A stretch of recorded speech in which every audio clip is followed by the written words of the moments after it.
తెలంగాణ ఉద్యమం అంటేనే Osmania university campus అంటేనే ఉద్యమాల పురిటిగడ్డ. అలాంటిది నాడు ముళ్ళ కంచెల మధ్యలోనే తూటాల చప్పులతోనే తరగతులు సాగిన రోజులున్నాయి. అలాంటి సిచ్యువేషనే మళ్లీ వచ్చిందా అంటే అవుననే అంటున్నారు విద్యార్థి నేతలు. అయితే తూటాల చప్పులు లేకపోయినా నిన్న ఒక్కరోజు అంతకంటే ఎక్కువ ముళ్ళ కంచెలు దర్శనమిచ్చాయి. అలాంటిది ఫెన్సింగ్లు ఏర్పాటు చేసే సీఎం టూర్ ను సక్సెస్ చేశారన్న విమర్శ ఉంది. మళ్లీ ఉద్యమ నాటి రోజులు గుర్తుకొచ్చాయన్న టాక్ నడుస్తుంది. దాదాపుగా 11 ఏళ్ల తర్వాత మళ్లీ క్యాంపస్ లో ఇనుప కంచెలు కనిపిస్తే పోలీసుల బూట్ల చప్పులు వినిపించాయి. దీనంతటికీ కారణం నిన్న CM Revanth Reddy OU campus లో అడుగు పెట్టడమే అంటున్నారు విద్యార్థులు. ఈ 15 ఏళ్లలో ఏ సీఎం ఉస్మానియాలో అడుగు పెట్టలేదని అంటున్నా ఆ రేంజ్ లోనే రివర్స్ కౌంటర్లు వస్తున్నాయన్న వాదన కూడా ఉంది. సీఎం రేవంత్ పర్యటనను నిరసిస్తూ కొన్ని విద్యార్థి సంఘాలు పలువురు విద్యార్థులు నిరసన తెలియజేశారు. రేవంత్ టూర్ ని అడ్డుకుంటామని ముందుగానే ప్రకటించాయి కొన్ని విద్యార్థి సంఘాలు. దీంతో అలర్ట్ అయిన పోలీసులు విపక్ష పార్టీలకు చెందిన విద్యార్థి సంఘాల నేతలను నిర్బంధించడం, పలువురిని అదుపులోకి తీసుకుని స్టేషన్లో పెట్టడం జరిగింది. అంతేకాదు ఎలాంటి అవాంఛనీయ ఘటనలు జరగకుండా క్యాంపస్ మొత్తం ముళ్ల కంచెలను ఏర్పాటు చేశారు. ఎక్కడికక్కడ ఫెన్సింగ్లను ఏర్పాటు చేసి ఐడి కార్డు ఉన్నవారినే పోలీసులు అనుమతించారని విద్యార్థులు ఆరోపిస్తున్నారు. ఇప్పుడు ఇదే విమర్శలకు దారితీస్తుంది, సోషల్ మీడియాలో వైరల్ గా మారుతుంది. అంతేకాదు పోలీసుల తీరుపై మాజీ మంత్రి బీఆర్ఎస్ ఎమ్మెల్యే హరీష్ రావు సెటైర్లు వేశారు. దమ్ముంటే పోలీసులు లేకుండా రేవంత్ ఓయూకు వెళ్లాలని సవాల్ చేశారు.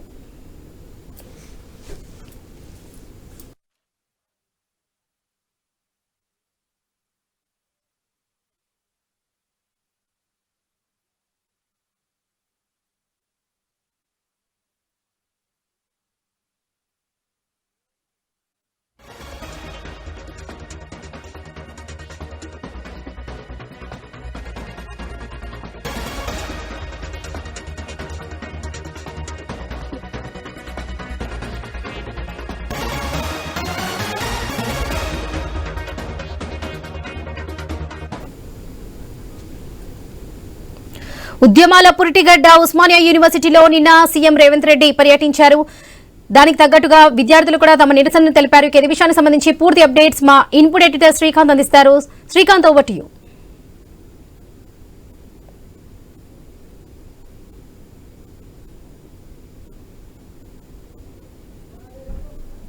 యూనివర్సిటీ అట్లాంటి ఉస్మానియా యూనివర్సిటీ ఒకప్పుడు పోలీసు బూట్ల చప్పుళ్లతోటి దద్దరెళ్ళింది. లాఠీలు విద్యార్థుల వీపుల పైన కరాళ నృత్యం చేసినాయి. అక్కడ కంచెలు ముండ్లు మొలిసినాయి. ఇది ఉద్యమ టైంలో. సో ఆ తర్వాత తెలంగాణ రాష్ట్రం వచ్చిన తర్వాత కొంత ఉస్మానియా యూనివర్సిటీ ఫ్రీ బోర్డ్ అయినా కానీ ఆ తర్వాత కాలంలో మళ్ళీ విద్యార్థులు రెచ్చిపోవడం, నిరసనలు తెలియజేయడం, మళ్ళీ అక్కడ బ్యారికేడ్లు రావడం, మళ్ళీ అక్కడ ఒక పోలీసు నిఘా విభాగంలో ఉండడం, ఇదంతా కూడా ఉస్మానియా యూనివర్సిటీని దిగ్బంధించినటువంటి పరిస్థితి. సరే, బీఆర్ఎస్ గవర్నమెంట్ పోయింది, ఇక కాంగ్రెస్ పార్టీ ప్రభుత్వం వచ్చింది. రాగానే ప్రగతి భవన్ దగ్గర ఉన్నటువంటి ముళ్ల కంచెల్ని, ఆ బ్యారికేడ్లను తీసేసి ఇది ప్రజా ప్రభుత్వం, ఇది దొరల పాలన కాదు, ఇది గడిల పాలన కాదు, బ్యారికేడ్లు ఉండొద్దు, కంచెలు ఉండొద్దు అంటూ అప్పుడు రోడ్డుకు మధ్యలో కూడా ఆల్మోస్ట్ 8-9 ఫీట్ల ఎత్తుతోటి కంచెలేస్తే తెలంగాణ ప్రగతి భవన్ చుట్టూ కూడా కంచెలుంటే రేవంత్ రెడ్డి ప్రజాపాలన మొదలైనటువంటి మొదటి 2 రోజుల్లోనే ఆ కంచెల్ని తొలగించి ఇది ప్రజాపాలన, స్వేచ్ఛాయుత పాలన అని చెప్పడం జరిగింది. అయితే 20 నెలల్లోనే పరిస్థితులు తారుమారయ్యాయి. ముఖ్యమంత్రి ఉస్మానియా యూనివర్సిటీకి రావడం జరిగింది. యూనివర్సిటీ చుట్టూ మళ్ళీ ముళ్ల కంచెలు మొలిసినాయి. విద్యార్థులందరినీ అరెస్టులు చేయడాలు, విద్యార్థుల్ని అక్కడే హాస్టళ్లలో అరెస్టులు చేయడాలు, హౌస్ అరెస్టులు చేయడాలు, వాళ్ళందరినీ ఎక్కడికక్కడ దిగ్బంధించడాలు, ఇవన్నీ కూడా దేనికి సంకేతం? ప్రభుత్వం పైన ఒక ఉద్యమ కేంద్రం వ్యతిరేకంగా ఉందా? ఇది కేవలం ఉస్మానియా యూనివర్సిటీ వరకే చూడొద్దు, తెలంగాణలో ఉన్నటువంటి అన్ని యూనివర్సిటీలు కూడా ఇట్లాంటి ధోవాలను ఉన్నాయని చెప్పడానికి ఉస్మానియా యూనివర్సిటీ ఒక సంకేతం అని చెప్పాలి. ఉస్మానియా యూనివర్సిటీలో చీమ చిటుకు అన్నా కానీ రాష్ట్రం మొత్తం కూడా దద్దరిల్లుద్ది. ఎందుకంటే కాంగ్రెస్ పార్టీ ప్రధానంగా అధికారంలోకి రావడానికి ఉస్మానియా యూనివర్సిటీ జేఏసీ విద్యార్థులు కొంతమంది కాళ్లకు బలపం కట్టుకుని తెలంగాణ మొత్తం తిరిగి కాంగ్రెస్ పార్టీని గెలిపియండి, కేసీఆర్ ని ప్రభుత్వాన్ని కూలగొట్టండి అని నేరుగా ప్రచారం చేశారు. ఎవరికైనా ఓటేయండి కానీ కేసీఆర్కి వేయకండి అని చెప్పారు. అప్పుడే అందరికి రేవంత్ రెడ్డి కనిపించారు. బట్ అదే రేవంత్ రెడ్డి ఈ రోజు ఉస్మానియా యూనివర్సిటీ పోతే ఎందుకు బ్యారికేడ్లు పెట్టాల్సి వచ్చింది, ఎందుకు పోలీసు భద్రతా మధ్యలో వెళ్లాల్సి వచ్చింది, విద్యార్థులు నిరాశగా ఉన్నారా? విద్యార్థులు ప్రభుత్వం పైన కోపంతో రగిలిపోతున్నారా? అందుకే ఈ రోజు మళ్ళీ ముళ్ళ కంచెలు పెట్టారా? ప్రజాపాలనలో ఉస్మానియా యూనివర్సిటీ దిగ్బంధించడానికి గల కారణాలను ఈరోజు వెతుక్కోవాల్సినటువంటి పరిస్థితులు ఏర్పడుతున్నాయి. మాట్లాడదాం.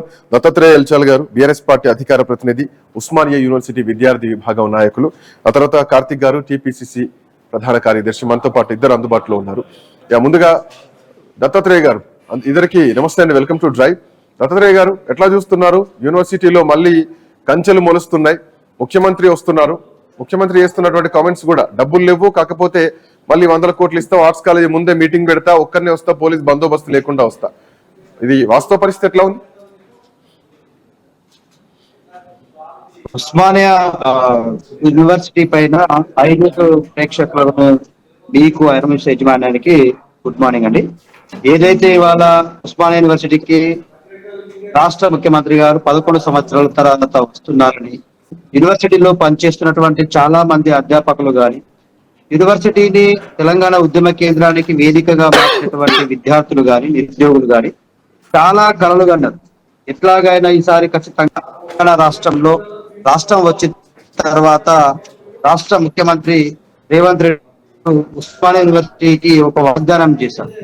యూనివర్సిటీలో పనిచేస్తున్నటువంటి ప్రతి నిరుద్యోగికి ప్రతి సంవత్సరం కాదు, మేము అధికారంలోకి వచ్చిన తొలి సంవత్సరమే 2 లక్షల ఉద్యోగాలు ఇస్తామని చెప్పేసి హామీ ఇచ్చారు. 2 లక్షల ఉద్యోగాల సంగతి దేవుడెరుగు గాని ఇప్పటి వరకు ఒక్కటంటే ఒక్క నోటిఫికేషన్ లేదు. టీఎస్పీఎస్సీ నుంచి కావచ్చు, తెలంగాణ పోలీస్ రిక్రూట్మెంట్ బోర్డు నుంచి కావచ్చు, గురుకుల రిక్రూట్మెంట్ బోర్డు నుంచి కావచ్చు, ఒక్క నోటిఫికేషన్ వేయకుండా తారసం చేస్తూ మళ్ళీ ఇప్పుడు దాటా వేసే ధోరణి, మాట తప్పడం, దాటా వేసే ధోరణికి నాంది పలికారు. అందుకే యూనివర్సిటీలో ఉన్నటువంటి విద్యార్థులు చాలా స్పష్టంగా, అయ్యా మాకు ఒకసారి కలవండి, మా వినతి పత్రం స్వీకరించండి, మీరు ఇచ్చిన మాట నిలబెట్టుకోండి, మీ మీద నమ్మకం లేక రాహుల్ గాంధీని ఆర్టీసీ క్రాస్ రోడ్ కు పిలిపించి నిరుద్యోగుల మధ్య కూర్చోబెట్టి ఆర్టీసీ క్రాస్ రోడ్ లో బిర్యానీ తినిపించి థమ్స్అప్ తాగించి పంపించారు. ఇవాళ రాహుల్ గాంధీ గారు ముఖం చాటేశారు తెలంగాణ రాష్ట్రం వైపు రావడానికి, నిరుద్యోగుల వైపు చూడడానికి. ఇవాళ రేవంత్ రెడ్డి గారు కూడా భారీ కంచెల మధ్య, అదేం పాకిస్తాన్ బార్డర్ లో లేదు, బంగ్లాదేశ్ బార్డర్ లో లేదు, తెలంగాణ రాష్ట్రంలో ఉన్నటువంటి ఉస్మానియా యూనివర్సిటీకి ఇవాళ రేవంత్ రెడ్డి గారు ముఖ్యమంత్రి అయ్యారంటే కేవలం ఉస్మానియా యూనివర్సిటీ విద్యార్థులు పెట్టినటువంటి భిక్ష. గతంలో ఉస్మానియా యూనివర్సిటీ రావడానికి గత ప్రభుత్వము ఆయనని రాకుండా ఆంక్షలు విధిస్తే చాలా మంది ఆయనకు అనుకూలంగా ఉన్నటువంటి విద్యార్థి నాయకులు అప్సీగూడ నుంచి ఒక చిన్న సందులో నుంచి తీసుకొచ్చి ఆయనని ఆర్ట్స్ కాలేజ్ వేదిక వరకు తీసుకొచ్చి 30 నిమిషాల ప్రసంగం ఇచ్చినటువంటి ఉస్మానియా యూనివర్సిటీ, ఆయన జీవితంలో మొట్టమొదటి సభ ఉస్మానియా యూనివర్సిటీలో జరిగింది.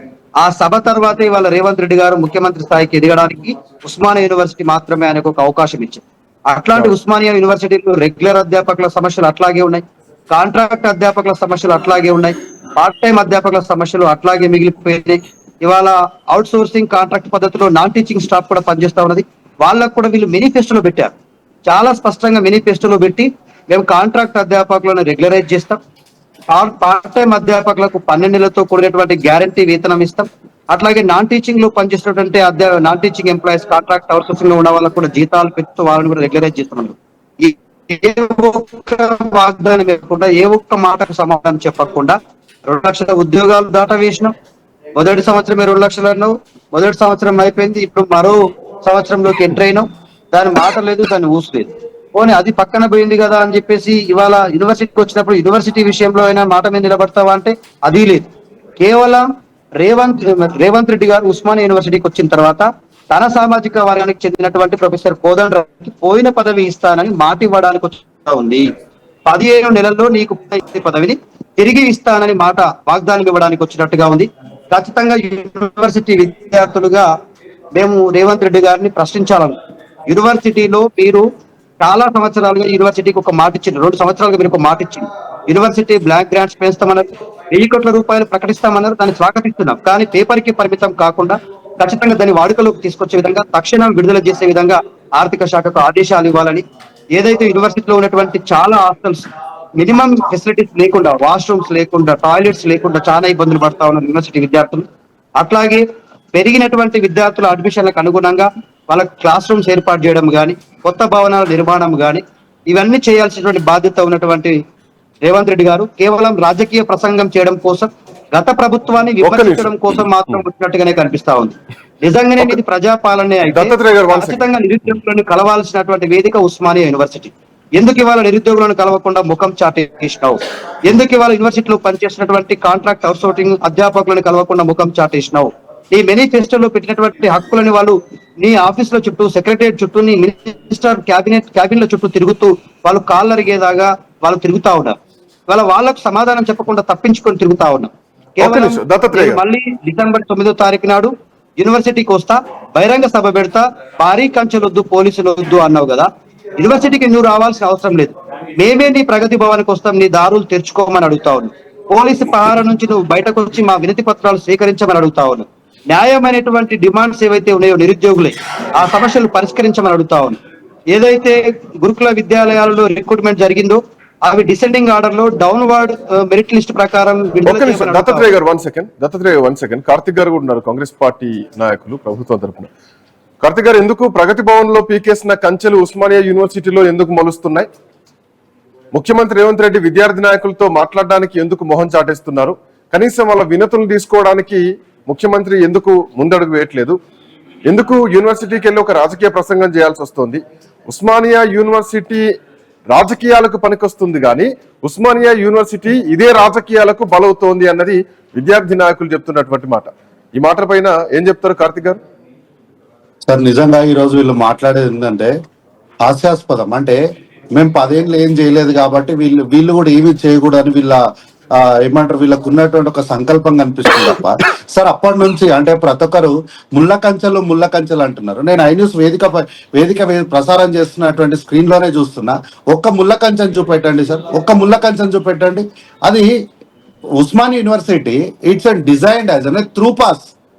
ఇక్కడ పక్కన ఉన్నటువంటి హైదరాబాద్ సెంట్రల్ యూనివర్సిటీ ఉంటది. ఆ సెంట్రల్ యూనివర్సిటీలో స్టూడెంట్ అక్కడ పనిచేస్తున్న వాళ్ళు తప్ప అందులోకి అడుగు పెట్టడానికి ఒక్కరు కూడా అనుమతి ఉండదు. కానీ ఉస్మానియా యూనివర్సిటీ పరిస్థితి అది కాదు. ఉస్మానియా యూనివర్సిటీ అనేది త్రూ పాస్.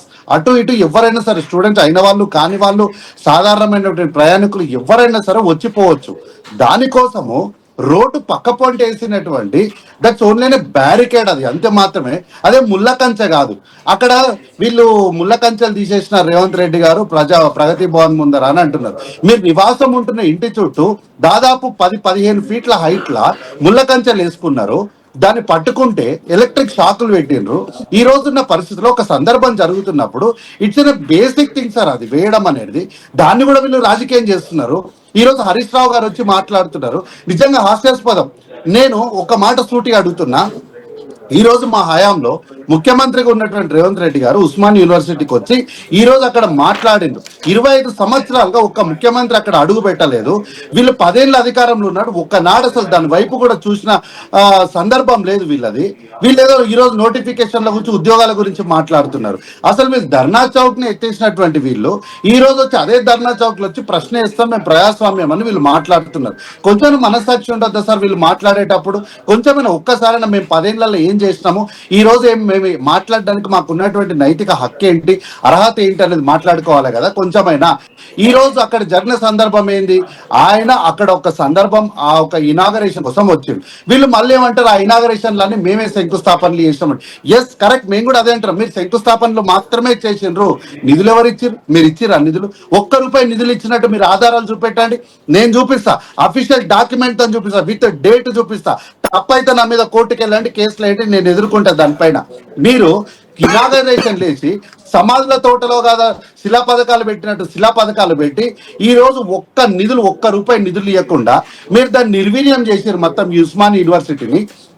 ఈ రోజు అట్లాంటి ఉస్మానియా యూనివర్సిటీకి మళ్ళీ ప్రాణం పోసి దానికి జీవవాయు పోసినప్పుడు నిన్న మాట్లాడిన పూర్వ విద్యార్థులు నిన్న మాట్లాడిన మాటలు ఒక్కసారి బైట్స్ ని ఐన్యూస్ వేదిక పైన మాట్లాడినటువంటి బైట్స్ ని ఒకసారి ప్లే చేయండి. ఎంతమంది విద్యార్థులు చాలా సంతోషంగా ఉంది, ముఖ్యమంత్రి గారు రావడము నిజంగా చాలా మంచి పరిణామము, దీన్ని ముందుకు తీసుకెళ్లాలి అని చెప్పి మాట్లాడిన పరిస్థితులు లేవా? అయితే ఒక్క విషయం చెప్తా సార్, అక్కడ కొంతమంది అధికారులు ఈ రోజు కూడా బీఆర్ఎస్ పార్టీ ప్రతినిధులుగానే ఈ రోజు కూడా అక్కడ కొంతమంది వ్యవహరించిన తీరును కూడా మేము గమనించడం.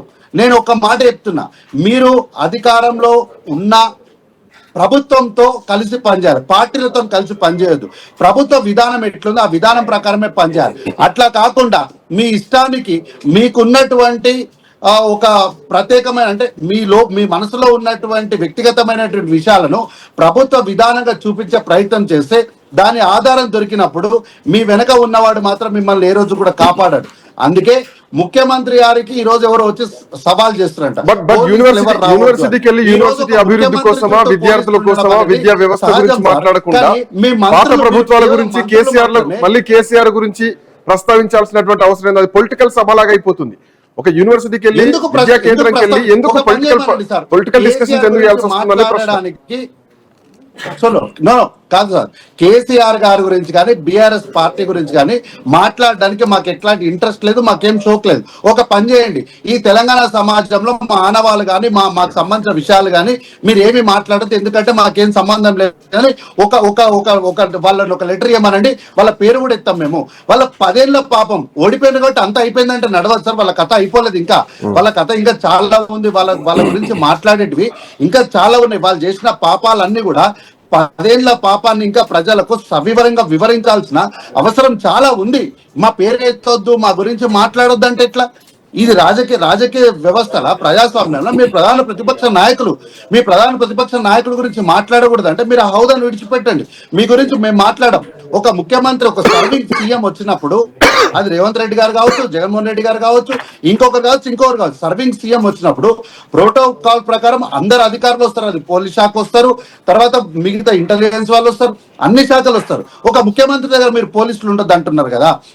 మీరు ఆఫ్టర్ ఆల్ మీరు మంత్రిగా, మాజీ మంత్రిగా ఉన్నప్పుడే మీ చుట్టూ పోలీసులు ఉంటలేరా? మీరు అప్లికేషన్లు పెడతలేరా మాకు పోలీసులు ఇవ్వండి అని? నేను ఒక సవాల్ చేస్తున్నా. ఈ రోజు పోలీసులు ఉండకూడదని సవాల్ చేస్తున్నాయి. నాకు ఏఆర్ కానిస్టేబుల్, నాకు బాడీ గార్డులు, నా ముందు వెనక ప్రోటోకాల్ వెహికల్స్ ఏవి ఉండకూడదు. నాకు అవసరం లేదు, ఒక లెటర్ రాసి ఇవ్వమని చెప్పండి చూద్దాం.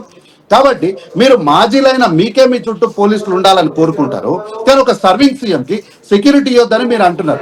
అందుకే మీరు వేసిన సవాల్ మేము ధైర్యంగా స్వీకరించినాం. మేము దమ్మున్న మాట్లాడినాం. డిసెంబర్ లో మళ్ళీ వస్తాం. ఆ రోజు ఆదేశాలు ఇచ్చినాం, ఎవరినేమి రిక్వెస్ట్ చేయలేదు, ఆదేశాలు ఇచ్చినాం. ఒక్క నిమిషం కార్తిక్ గారు, ఐ థింక్ సిగ్నల్ బ్రేక్ వస్తుంది. కనిపించదు. నేను వచ్చి మాట్లాడతాను. ఎందుకు సార్, మమ్మల్ని ఎందుకు వద్దంటారు చెప్పండి? అక్కడ అభివృద్ధి పనులకు 1000 కోట్ల రూపాయలకు ముందుకు వస్తున్న ముఖ్యమంత్రిని విద్యార్థులు ఎందుకు వద్దంటారు? నోటిఫికేషన్లు ఇస్తాం, మీకు జీవోలు ఎందుకు వద్దంటారు? కేవలం పొలిటికల్ గా వీళ్ళు.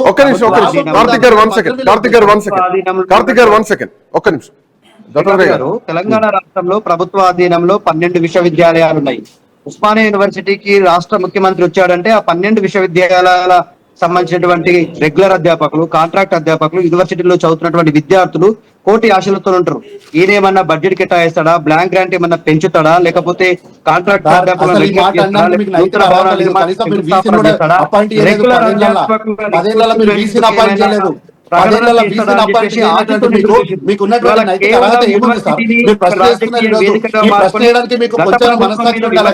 వచ్చినట్టుగానే ఉంది తప్ప పోయిన కోదండరామ్ గారి పదవిని ఇస్తానని చెప్పడానికి యూనివర్సిటీని వాడుకున్నట్టే ఉంది తప్ప ఇవాళ ఉస్మానియా యూనివర్సిటీకి వచ్చినటువంటి చాలా మంది నాయకులు నిరుద్యోగ సమస్యను ఒక రాజకీయ అవకాశంగా వాడుకుని. ఎందుకు చెప్తామనంటే కోదండరామ్ గారు అధికారంలో లేనప్పుడు, పదవి లేనప్పుడు నిరుద్యోగ సమస్య మీద మాట్లాడి పదవి రాగానే పెదవులు మూసుకున్నాడు.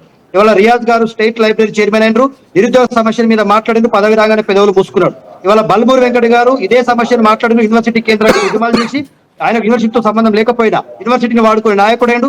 ఎమ్మెల్సీ పదవి రాగానే ఇవాళ నిరుద్యోగులని ఇవాళ పట్టించుకోవడం లేదు. నేను అనేది ఏంటంటే కాంగ్రెస్ పార్టీ నాయకులు ఎవరైనా కూడా నిరుద్యోగ పరిష్కరించి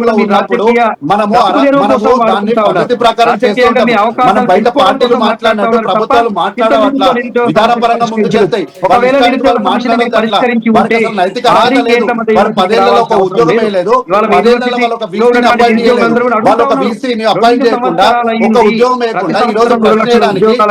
దత్తాత్రేయ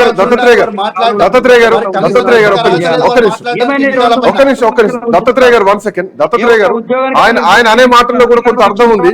మీరు టిఆర్ఎస్ పార్టీ అధికారం ఉన్నప్పుడు కనీసం వీసీలు నియమించలేదు, అధ్యాపకులు నియమించలేదు, కాంట్రాక్ట్ ఉద్యోగులు నియమించలేదు. కానీ కాంగ్రెస్ పార్టీ అధికారంలోకి వచ్చినప్పుడు ఒక ముఖ్యమంత్రి బీసీలు నియమించలేదు కదా. నిర్మించినము, ప్రక్షాళన చేసినము. ప్రశ్న అడుగుతా, ఆయన కాదంటున్నారు కదా, బీసీ పేరు చెప్పమనండి. వీసీ పేరు చెప్పమనండి చాలు అంతే. వాళ్ళ హయాంలో ఉన్నప్పుడు ఉస్మానియా వీసీ పేరు యూనివర్సిటీకి చెప్పమనండి. ఒక రామచంద్రరావు గారిని చెప్తా ఉన్నాను కదా మిత్రమా, ఉస్మానియా యూనివర్సిటీకి ఒక రామచంద్రరావు గారిని, ఒక సత్యనారాయణ లాంటి వాళ్ళని యూనివర్సిటీలకు వైస్ ఛాన్సలర్ గా నియమించుకున్నాము. చాలా యూనివర్సిటీలకు వైస్ ఛాన్సలర్ పెట్టినప్పటికీ కొంత యూనివర్సిటీలో ఉన్నటువంటి అధ్యాపకుల సమస్యలు గానీ చాలా కాలంగా పేరుకుపోయిన సమస్యలు పరిష్కరించడంలో బీఆర్ఎస్ పార్టీ మీరు ఎట్లయితే ఎస్ అంటున్నారో, మీరు ఎట్లయితే ఎస్ అంటున్నారో ఆ ఎస్ మాకు వర్తించాలా సార్? నిర్ణయాలు ఏంటి సార్, బట్ ఇది కొంత ఒప్పుకోవచ్చా దత్తాత్రేయ గారు, ఇది కొంత ఒప్పుకోవచ్చా?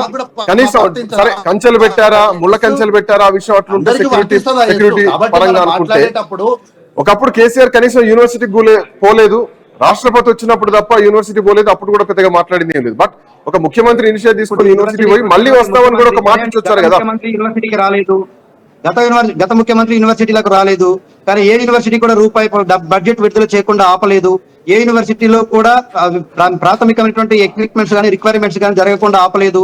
ఇవాళ యూనివర్సిటీలో కడుతున్నటువంటి అడ్మినిస్ట్రేటివ్ బిల్డింగ్ కావచ్చు, భూములు అమ్మేయాలని మాత్రం అనకుండా ఆపలేదు. యూనివర్సిటీ భూములు అమ్మేయాలని అనకుండా కూడా ఆపలేదు. విద్యార్థులకు ఇన్ని ఎకరాల భూములు ఎందుకని అనకుండా ఆపలేదు. దాన్ని ప్లాట్లు చేసి అమ్మేయాలన్న ప్రణాళిక వేయకుండా ఆపలేదు. అన్ని మాట్లాడతారు సార్. ముఖ్యమంత్రి గారు ఇనాగరేషన్ కోసం వచ్చారు, వచ్చిన తర్వాత జరిగిన పరిస్థితులు కూడా వారు సమీక్షించారు. మళ్ళీ నేను వస్తా డిసెంబర్ 3 నెలల 90 రోజుల్లో పరిస్థితులు మారుతాయని ఆశాభావం ఈ రోజు తెలంగాణ రాష్ట్ర వ్యాప్తంగా ఉంది. ఒక బీఆర్ఎస్ పార్టీ తప్ప తెలంగాణ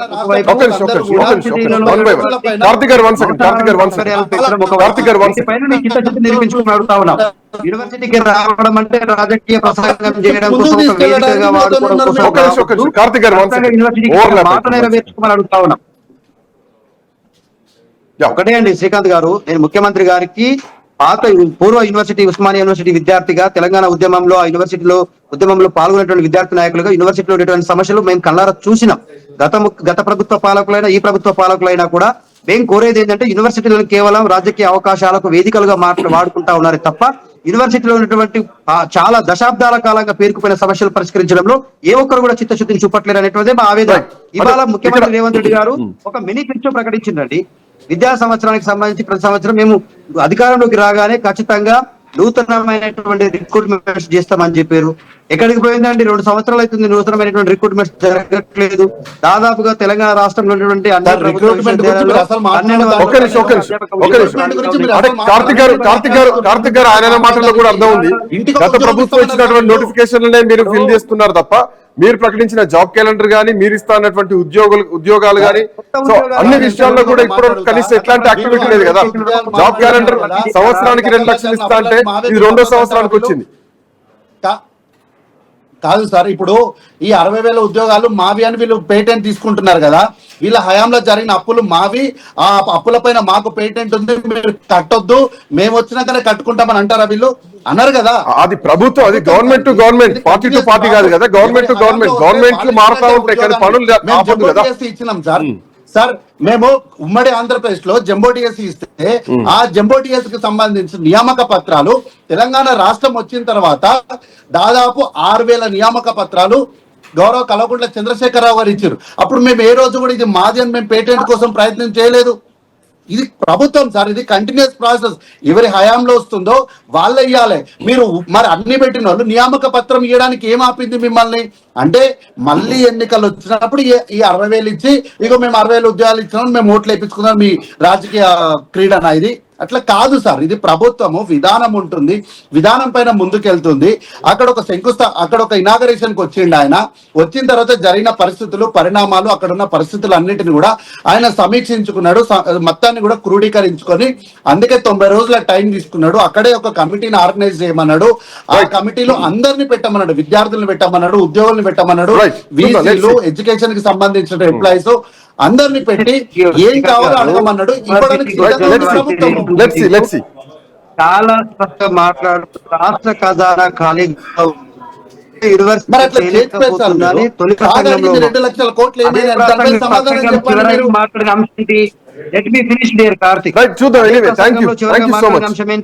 సిగ్నల్ కూడా ఇష్యూ ఉన్నట్టుంది.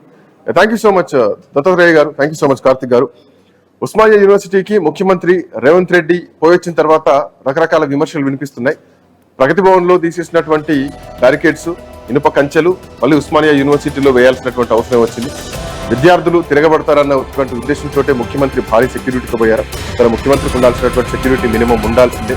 బట్ డిసెంబర్లో వితౌట్ సెక్యూరిటీ ఏ పోలీస్ బలగం లేకుండా క్యాంపస్కి వస్తా ఆర్ట్స్ కాలేజ్ ముందు మీటింగ్ పెడతా అని చెప్పిన మాట ఎంతవరకు ప్రూవ్ చేసుకోగలుగుతారు? ఇప్పటికే బడ్జెట్ లేదు, బట్ అయినా ఉస్మానియా యూనివర్సిటీకి ఖచ్చితంగా బడ్జెట్ కేటాయిస్తాను, 100 కోట్ల రూపాయలు కేటాయిస్తానని చెప్పిన మాట ఎప్పుడు నిజమవుతుంది, ఎంతవరకు ఉంటుంది? దీనిపైన విద్యార్థి సంఘాలు ఇప్పటికే అడ్డుకుంటున్నాయి, కట్టడి చేస్తున్నాయి. ఎక్కడికక్కడ మమ్మల్ని అరెస్టులు చేస్తున్నారు.